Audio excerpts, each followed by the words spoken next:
कहानी एक एलियन वस्तु के साथ शुरू होती है जो तेज गति से पृथ्वी की ओर बढ़ रही है। यह न्यू मैक्सिको के रेगिस्तान के बीच में दुर्घटनाग्रस्त हो जाती है। उसी क्षण जानवरों के जालों की जांच कर रहा एक आदमी आसमान से गिरती हुई चमकदार वस्तु को देखता है। हैरान होकर वह जांच करने का फैसला करता है। जमीन में पहले ही एक गड्ढा बन चुका है। उसका कुत्ता डरकर भाग जाता है, लेकिन वह आदमी अपनी बंदूक लेकर आगे बढ़ता रहता है।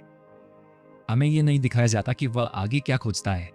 हम केवल गोलियों की आवाज सुनते हैं और सीन कट हो जाता है। क्रैश सीन के बाद कहानी उसी इलाके में रहने वाले एक परिवार पर शिफ्ट होती है। रेनी, उसकी मां लिंडा और लिंडा के बॉयफ्रेंड चेस। रेनी के असली पिता का कुछ साल पहले निधन हो गया था, इसीलिए लिंडा ने घर बदलने का फैसला किया था। लिंडा चेस को पसंद करती है, लेकिन वह एक अच्छा इंसान नहीं है।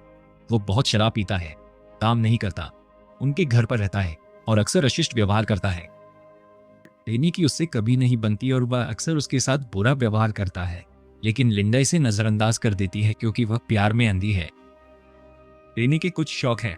वह छिपकलियों, मकड़ियों और बिच्छुओं जैसे जानवरों को पालती है। उस दिन उसकी पालतू छिपकलियों में से एक मर जाती है और वह एक छोटा विदाई समारोह करती है।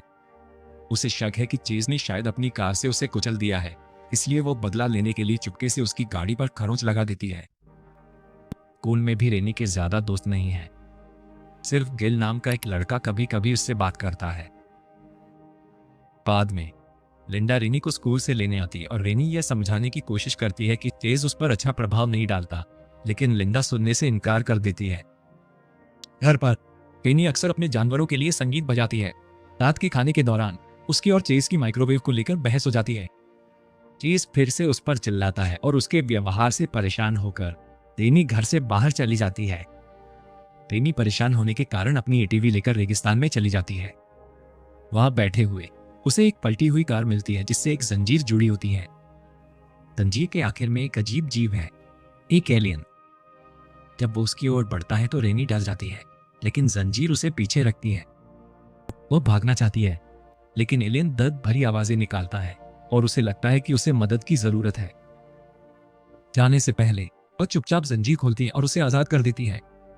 अगली सुबह स्कूल जाते समय वह देखती है कि हेलीकॉप्टर इलाके में तलाशी ले रहे हैं, शायद एलियन के लिए। वह पहले तो इस पर ज्यादा ध्यान नहीं देती, लेकिन फिर उसे एक विचार आता है। अगर वह एलियन को रिकॉर्ड करती है तो वह फुटेज से पैसे कमा सकती है। उसके पास कैमरा नहीं है, इसलिए वह गिल से उसकी मां का वीडियो कैमरा उधार देने के लिए कहती है।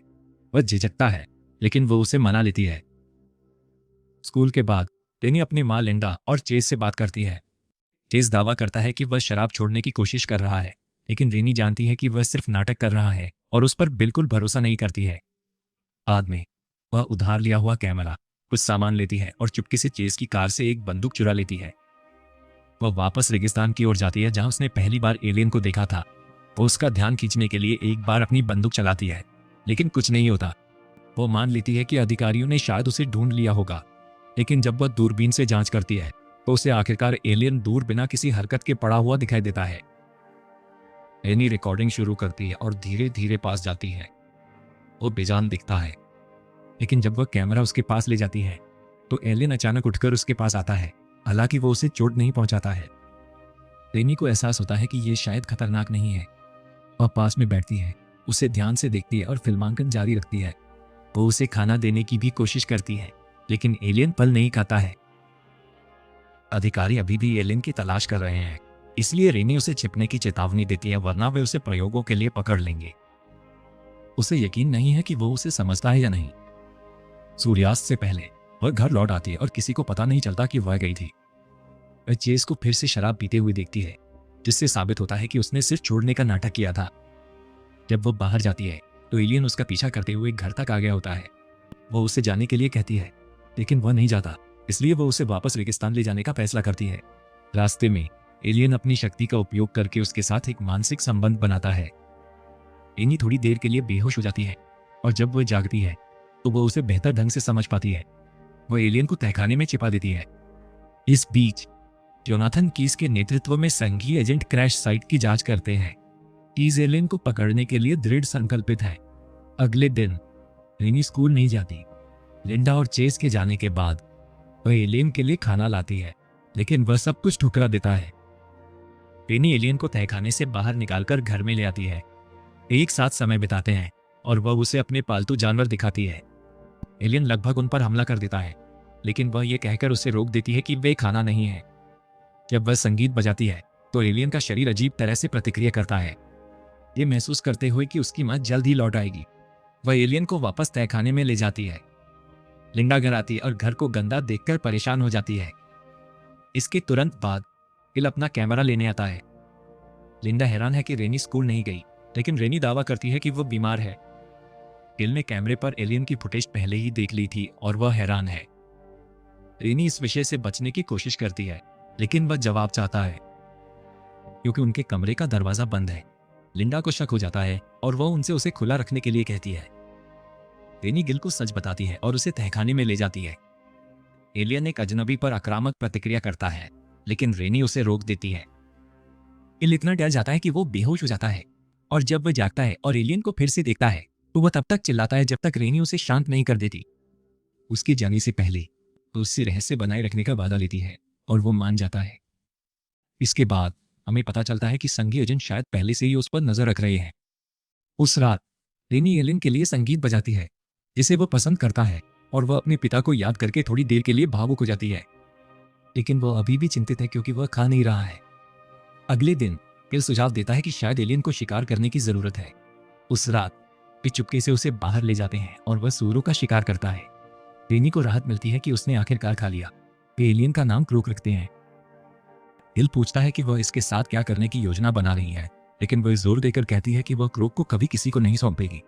क्रूक को फिर से छिपाने के बाद रेनी अपने कमरे में जाती है जहां चेज उसे रोकता है और यह जानने की मांग करता है कि उसकी बंदूक कहाँ है, यह दावा करते हुए कि वह जानता है कि उसने इसे लिया है।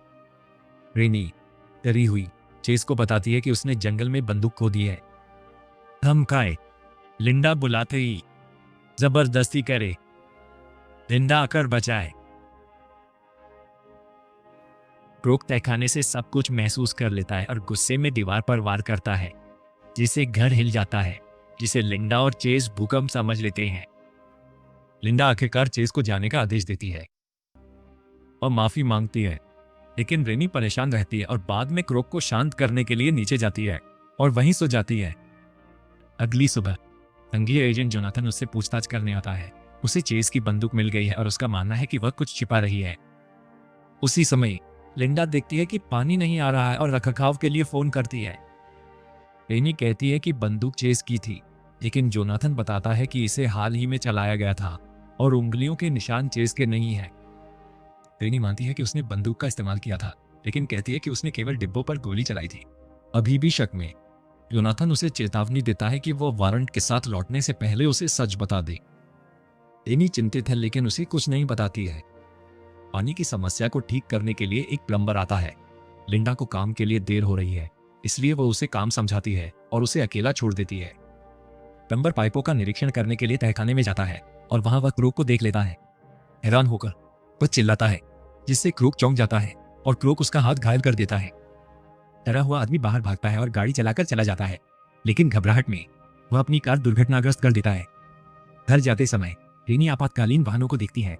लिंडा उससे भाग करने की कोशिश करती है, लेकिन रेनी अभी भी परेशान है। लिंडा बताती है कि पानी की व्यवस्था खराब हो गई है और रेनी तुरंत समझ जाती है कि दुर्घटना क्रूक से जुड़ी है। वह तहखाने में भागती है और क्रूक को भी घायल पाती है। वह समझ जाती है कि प्लम्बर ने उसे जरूर देखा होगा। रेनी क्रूक को आश्वस्त करती है और उसे बताती है कि उसे किसी को चोट नहीं पहुंचानी चाहिए। बाद में वह गिल को फोन करती है और उससे उसी जगह मिलती है जहां क्रूक ने पहले शिकार किया था। गिल चिंतित दिखता है क्योंकि उस दिन एक एजेंट ने उससे भी पूछताछ की थी। वह रेनी को बताता है कि एजेंट ने चेतावनी दी थी कि एलियन खतरनाक हो सकता है। जब वह पूछती है कि उसने उन्हें क्या बताया, तो गिल कहता है कि उसने क्रूक के बारे में कुछ भी नहीं बताया, हालांकि वह स्पष्ट रूप से चिंतित है। रेनी फिर फैसला करती है कि सबसे सुरक्षित योजना क्रूक को उसी दूरदराज के इलाके में छिपा कर रखना है। रेनी का इरादा है क्रूक संग दूर स्थान पर वहीं रहना जब तक क्रूक सुरक्षित महसूस करे। इनको लगता है कि यह एक बुरा विचार है, लेकिन वह अब क्रूक को घर पर नहीं रख सकती, इसलिए उसके पास कोई और चारा नहीं है। वह गिल से एक तंबू लाने के लिए कहती है जबकि वह सामान इकट्ठा करने के लिए घर लौटती है। रेनी अपनी माँ के लिए एक पत्र भी लिखती है ताकि वह उसे ढूंढने ना आए। जैसे ही वह घर से निकलने वाली होती है, चेस बंदूक लेकर आता है और उसे वापस अंदर धकेल देता है। लिंडा हथियार देखकर डर जाती है। चेस फिर से उसे भावनात्मक रूप से हेरफेर करना शुरू कर देता है। लिंडा उसका ध्यान बस इतनी देर के लिए भटकाती है कि रेनी को भागने का इशारा कर सके। इस बीच जोनाथन की टीम उस इलाके में पहुंचती है जहां रेनी ने क्रोक को छोड़ा था, लेकिन एलियन जा चुका है। हमें पता चलता है कि क्रोक ने खतरे को भांप लिया था और पहले ही घर की ओर बढ़ना शुरू कर दिया था। जब चेस फिर से रेनी को पकड़ने की कोशिश करता है तो क्रोक ने चेस पर हमला किया और उसे खत्म कर दिया। क्योंकि क्रोक मानसिक रूप से रेनी से जुड़ा हुआ है, वह तुरंत उसके डर और दर्द को महसूस करता है। वो उसकी रक्षा के लिए दौड़ता है, लेकिन जब रेनी उसे रुकने के लिए चिल्लाती है तो क्रोक उस पर भी अपना गुस्सा दिखाता है, जिससे वह डर जाती है। फिर वह भाग जाता है। गिल आता है और चेस का शव देखता है। रेनी बताती है कि क्रोक ने उसे बचाया, लेकिन गिल अब मानता है कि क्रोक खतरनाक है। वह स्वीकार करता है कि उसने पहले ही अधिकारियों को एलियन के बारे में बता दिया था। जोनाथन उसी समय पहुंचता है और रेनी गिल पर बहुत गुस्सा हो जाती है। जोनाथन सच जानना चाहता है, लेकिन रेनी भागने की कोशिश करती है। उसकी टीम उसे पकड़ लेती है और एक उपकरण के साथ एक कुर्सी से बांध देती है। जब वह बात करने से इनकार करती है तो जोनाथन दर्द पहुंचाने के लिए उसकी उंगली तोड़ देता है। क्रोक अपने कनेक्शन के माध्यम से उसकी पीड़ा को महसूस करता है और उसकी ओर दौड़ता है। रेनी दर्द से चिल्लाती है और जब क्रोक बेस पर पहुंचता है तो एजेंट उसे एक बिजली के उपकरण का उपयोग करके फंसा लेते हैं। रेनी बेपसी से रोती है।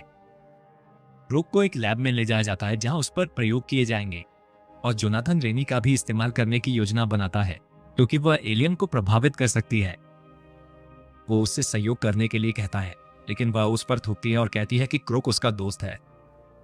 जोनाथन उसे बताता है कि एलियन कभी भी इंसानों के दोस्त नहीं हो सकते और क्रोक का अध्ययन करने का अंत उसकी मौत के साथ होगा। जब रेनी पूछती है कि अगर वह मना कर दे तो क्या होगा, तो जोनाथन कहता है कि वे उसे सहयोग करने के लिए मजबूर करेंगे। जोनाथन धमकी देता है कि वह रेनी और उसकी मां की जिंदगी बर्बाद कर सकता है। पर ब्राउन उसे बताता है कि वे रेनी को वहां नहीं रख सकते। अगर सच फैल गया तो वे बड़ी मुसीबत में पड़ जाएंगे। जोनाथन जवाब देता है कि वह जो भी जरूरी होगा करेगा। लिंडा को रेनी से मिलने की इजाजत मिलती है और वह हर चीज के लिए माफी मांगती है। उसे बताती है कि उसका दिल उसके पिता जैसा है और उसे कभी बदलने की जरूरत नहीं थी। इस बीच गिल पुलिस स्टेशन के बाहर खड़ा है। जो कुछ हुआ उससे बहुत परेशान है। नहीं जानती है कि एजेंट आगे क्या करने की योजना बना रहे हैं, इसलिए उसे क्रोक को बचाना होगा। वह अपनी टूटी हुई उंगली को देखती है और अधिक दर्द पहुंचाने के लिए उसे फिर से मुड़ती है। इस झटके से क्रोक को होश आ जाता है और वह अपनी बेड़ियों से मुक्त हो जाता है। जोनाथन रेनी को चुप कराने के लिए अंदर आता है, लेकिन बहुत देर हो चुकी है। क्रोक सुविधा केंद्र में घुसकर सब पर हमला कर देता है। फिर वो उस कमरे में प्रवेश करता है जहां रेनी को रखा गया था।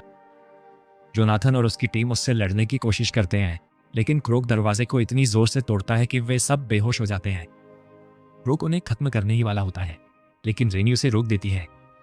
वह उसे बताती है कि उन्हें चोट पहुंचाने से केवल यह साबित होगा कि वे सही थे, कि वह खतरनाक है। वो उसे याद दिलाती है कि वह कोई राक्षस नहीं है, वो उसका दोस्त है। यह सुनकर क्रोक आखिरकार शांत हो जाता है। रेनी क्रोक को पकड़ती है और भाग जाती है।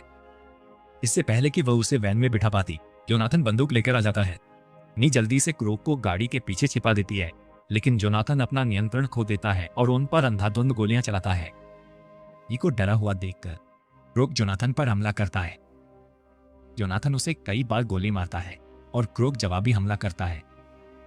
अंत में वे दोनों मर जाते हैं। रोते हुए रेनी क्रोक के पास दौड़ती है, लेकिन वह पहले ही मर चुका होता है। लिंडा और गिल उसे सांत्वना देने के लिए पहुंचते हैं और वह पूरी तरह से टूट जाती है।